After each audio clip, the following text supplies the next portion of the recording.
मैं सरकार में मुख्यमंत्री के तौर पे और पार्टी की तरफ से इसका स्वागत करता हूं। हर पॉलिटिशियन को उड़ीक होती है कब इलेक्शन होने हैं, तो अब इलेक्शन तय हो गए हैं। आज तक तो हम टोटली सरकार के कामों के ऊपर ही काम कर रहे थे, अब इलेक्शन के बारे में सोचना शुरू करेंगे। तो मैं सबसे पहले हाथ जोड़कर पंजाब के लोगों का, कांग्रेस पार्टी का, कांग्रेस हाईकमांड का धन्यवाद करता हूं कि उन्होंने मुझे इस काबिल समझा और मुझे 111 दिन मुख्यमंत्री बनकर काम करने का मौका मिला। और इसमें मुझे खुशी है कि मैं अपनी ड्यूटी बहुत अच्छी तरह से निभा पाया हूं। 111 दिन में मैंने 1100 दिन का काम करने की कोशिश की है और उसमें सफल भी हुआ हूं। और सबसे ज़्यादा मुझे खुशी ये है कि मैं पंजाब के मिडिल क्लास, गरीब, हर तबके के लोग, हर वर्ग के लोग, सबको राहत देने में कामयाब हुआ। और हमारी सरकार में पंजाब के लोगों ने अपना विश्वास जताया है।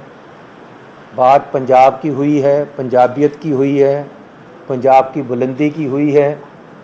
और मुझे खुशी है कि परमात्मा की कृपा से, जैसे कहते हैं, मेरा आपकी कृपा से सब काम हो रहा है। करते हो तुम कन्हैया, मेरा नाम हो रहा है। परमात्मा की कृपा से मैं पंजाब के लोगों के साथ खड़ सका हूँ, उनके कंधे के साथ कंधा जोड़कर उनके साथ खड़ा हूँ। बाहर से जो ताकतें पंजाब को खराब करना चाहती थी, उनको विफल किया। जो लोग पंजाब में पंजाब को बदनाम करना चाहते थे, उनको पीछे मुड़ना पड़ा है। उनको पंजाब से प्यार नहीं मिला है। और पंजाब के लोगों को मुझे गौरव है कि मैं पंजाब और पंजाबी के साथ खड़ा हूँ और हर तरीके से खड़ा हूँ। मुझे परमात्मा का शुक्राना करना चाहिए और कर रहा हूँ कि परमात्मा ने मुझे ताकत इस तरीके की मौके पे दी कि मेरी जो टांगें लड़खड़ाई नहीं, मेरा कंधे लड़खड़ाए नहीं। और मैं आगे भी ऐसे ही परमात्मा से हाथ जोड़कर मेरा अरदास रहेगी कि परमात्मा मुझे शक्ति दे कि मैं पंजाब के, अपनी स्टेट के, अपने देश के लोगों की सेवा कर सकूं। मैं फिर पंजाबियों का, देश का, अपनी पार्टी का, party high command Rahul Gandhi ji का बहुत बहुत मशकूर हूं कि उन्होंने मुझे ये सेवा करने का मौका दिया। सर, अभी जो है काफ़ी सारी पाबंदियां होंगी। इलेक्शन कमीशन ने कहा है रैली नहीं कर सकते हैं आप 15 जनवरी तक, डोर टू डोर कैंपेनिंग हो सकती है, वो भी 5 लोगों के साथ। आपको लगता है चैलेंजेस काफ़ी होंगे इस बार चुनाव लड़ने में, क्योंकि कोविड की वेव जो है वो लगातार बढ़ती जा रही है, मामले बढ़ते जा रहे हैं? देखो, देश का कानून है, हम कानून के अंदर रहने वाले डिसिप्लिन्ड सोल्जर हैं। जैसे चुनाव कमीशन रूल बनाएगा, हम उन रूलों के अंदर ही खेलेंगे, रूलों के बाहर नहीं जाएंगे। और ये सबके लिए है, मेरे अकेले के लिए, हमारी अकेली पार्टी के लिए नहीं है। तो जैसे सबके लिए रूल है, वैसे ही हम रूल बनाएंगे। पहली बार शायद इस तरह का हो रहा है इतने सालों में, तो क्या चैलेंज है कि नया? हर चीज़ अपने आप में एक बार नहीं होती। तो आज अगर माहौल ऐसा है, तो अगर बीमारी का खतरा है, तो हमें चुनाव कमीशन के साथ चलना है, वैसे ही करेंगे जैसे वो करें। चलिए, आपने कहा कि आपको 111 दिन मुख्यमंत्री बनने का मौका मिला और आपने बेहतर काम किया है। आपको लगता है कि अब जब चुनाव होगा तो सीएम के चेहरे के तौर पर कांग्रेस पार्टी आपको रखेगी? क्या इस तरह की उम्मीद आप रखते हैं? ये प्रेरोगेटिव पार्टी का होता है। मैंने जब शपथ ली थी, उस दिन भी मुझे पता नहीं था कि मैं सीएम बनने वाला हूँ।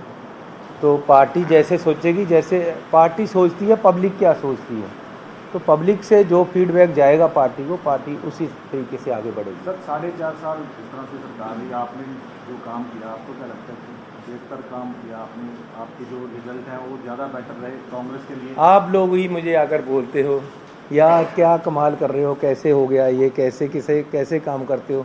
रात शायद मुझे आप 2 बजे मिले थे, मैं 3:30 बजे सोया हूँ रात, तो सुबह से फिर ऐसे ही चल रहा है। ये मैडम मुझे रात को 2:30 बजे गए मेरे पास से, तो मैंने अपने आप से अपने तरफ से सबसे ज़्यादा कोशिश की है अपना समय दे सकूं सर अपनी लियाकत अश्विनी से। शर्मा पंजाब बीजेपी प्रधान है, वो कह रहे कि जो सौगातां प्रधानमंत्री ने देनियां सी वो कांग्रेस ने रोक दित्तियां। 39,500 करोड़ का दिल्ली अमृतसर कटरा एक्सप्रेसवे सी, 1700 करोड़ का अमृतसर ऊना 4 लेन सी, 490 करोड़ की फिरोजपुर पीजीआई का उद्घाटन सी, 325 करोड़ का कपूरथला तो हुशियारपुर से एक मिनट, अरे मैं आपको तफसील देता हूँ। पहली क्या सौगात देनी थी? 39,500 करोड़ रुपए का दिल्ली अमृतसर कटरा एक्सप्रेसवे। अरे पंजाब के लोग बेवकूफ़ हैं क्या? ये जो अमृतसर कटरा हाईवे है इसको डिक्लेयर हुए 2 साल हो गए हैं और इसकी ज़मीन भी एक्वायर हो चुकी है। ये कहाँ की सौगात देनी थी? ये तो चल रहा है काम, ऑन गोइंग है। दूसरा बताओ, 1700 करोड़ रुपए का अमृतसर ऊना 4 लेन। 1700 करोड़ रुपए की अमृतसर ऊना 4 लाइन ये पहले से ही डिक्लेयर हो चुकी है, पहले से ही इसके पैसे आ चुके हैं, पहले से ही ज़मीन एक्वायर हो चुकी है। ये क्या बेवकूफ़ बनाने की कोशिश कर रहे हैं? पीजीआई देनी थी सौगात, वो तो बन चुका है वहाँ, तो ये क्या सौगात लेकर अगर उन्हीं पे जाऊँ तो क्या सौगात देने आए थे? जो ऑलरेडी ऑन गोइंग प्रोजेक्ट हैं उनको आप सौगात बता रहे हो। और बाद में किसने रोका था? अगर आपकी रैली में इकट्ठ नहीं है तो दिल्ली जाकर अनाउंस कर देते हैं। किसने रोका है आपको? ये इन बातों में लोग भी आने वाले नहीं है और बातों में भी जान नहीं है। नेग्लिजेंसी की बात हो रही है कि उनका सिक्योरिटी थ्रेट हुआ है, क्या हुआ है? आप मानते हैं कि हुआ है कुछ? फिरोजपुर के एसएसपी भी है, तबादला हो गया। अब तो मैं कहते कहते भी थक गया हूँ कि क्या सिक्योरिटी थ्रेट हुआ था प्रधानमंत्री जी। मैं महामृत्युंजय का पाठ करवा देता हूँ अगर बीमारी है कोई। अरे क्या बात कर रहे हो आप? कहाँ थ्रेट था? 1 किलोमीटर तक कोई प्रदर्शनकारी नहीं था प्रधानमंत्री के पास। जहाँ प्रधानमंत्री जी आते हैं 6000 सिक्योरिटी पर्सनल उनका आ जाता है, आईबी है, एसपीजी है। सबसे बड़ा लोकतांत्रिक देश है हमारा, उसके प्रधानमंत्री हैं, क्या खतरा हो सकता है उनको? वो वल्लभ भाई पटेल जी का कोड मैंने किया था कि जिसको अपनी ज़िंदगी का ही खतरा हो हर समय, उसको बड़ी जिम्मेवारी नहीं लेनी चाहिए। सर टिकटां की देरी हो रही चेंज क्या है? क्या इसके पीछे क्या वजह है? क्या इसको ऐसे लिया जाए कि जो पीएम की सुरक्षा में चूक हुई तो उसको आपने मान लिया है? क्या वो वजह डीजीपी? अरे मेरी बात सुनो, बात ये है कि पुलवामा में हीरो बनकर हमारे ही बंदे मरे और हमारे ही प्रधानमंत्री हीरो बनकर चुनाव जीत रहे हैं। अब यहाँ कोई थ्रेट नहीं हुआ, किसी ने कैंकर नहीं फेंका, कोई दूर दूर तक नज़दीक आदमी नहीं था, तो मेरी जीवन को खतरा हो गया। बता देना अपने सीएम को कि मैं जिंदा वापस जा रहा हूँ। अरे क्या हुआ आपको? आप हमारे प्रधानमंत्री, पंजाब में आकर आपको खतरा हो ही नहीं सकता, तो आप यूपी में जीतना चाहते हैं ये महामृत्युंजय कराकर। मैं तो हैरान हूँ इन लोगों से। ये सेम ट्रेंड है, सेम वही नेशनलिज्म पे पंजाब यूपी के लोगों को लेकर आना चाहते हैं। कोई लड़ाई यहाँ नहीं हुई, कोई दुर्घटना नहीं हुई, कोई घटना नहीं हुई। सिंपली अरे जब गुजरात में लोग इनको रोकते हैं तो सब कुछ ठीक है, वाराणसी में रोकते हैं तो सब कुछ ठीक है, पंजाब में रोका भी नहीं, पीछे से ही मुड़ गए तो गलत हो गया। मैं तो हैरान हूँ। यानी सब टिकटां च देरी हो रही कांग्रेस की, कल तक टिकटां पे अरे टिकटों में कब देरी हो रही है? आज इलेक्शन डिक्लेयर हुआ है तो टिकटें भी आ जाएंगी। Okay, thank you very much. Punjabi च कर ली हमारे साथ पंजाब के हम कल 3 बजे तक यहाँ बैठे हैं। पंकज कर लेना। ਮੁੱਖ ਮੰਤਰੀ ਚਰਨਜੀਤ ਸਿੰਘ ਚੰਨੀ ਨਿਊਜ਼ 18 ਤੇ ਆਏ ਨੇ। ਚੰਨੀ ਸਾਹਿਬ ਤੁਸੀਂ ਨਿਊਜ਼ 18 ਤੇ ਆਏ ਹੋ, ਕਿਹੋ 3 बजे तक बैठे हुए हैं ये यार, रात पंकज, भी this थे, is मैं not तेनों done. कर लेना, पकड़े के चले गए। लेकिन मैं ज्यादा अकेले नहीं करूंगा, एक पंजाबी एक हिंदी कोई।